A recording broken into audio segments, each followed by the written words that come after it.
Things are finally hotting up for the absent Ubuntu girls on their double date. Ricky has crashed Ren and Belphegor's grooming party.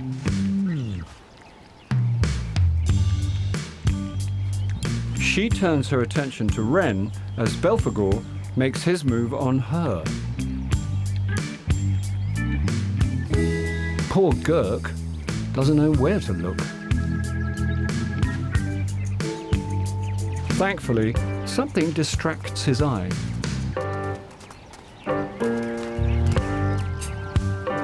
But there's no escape.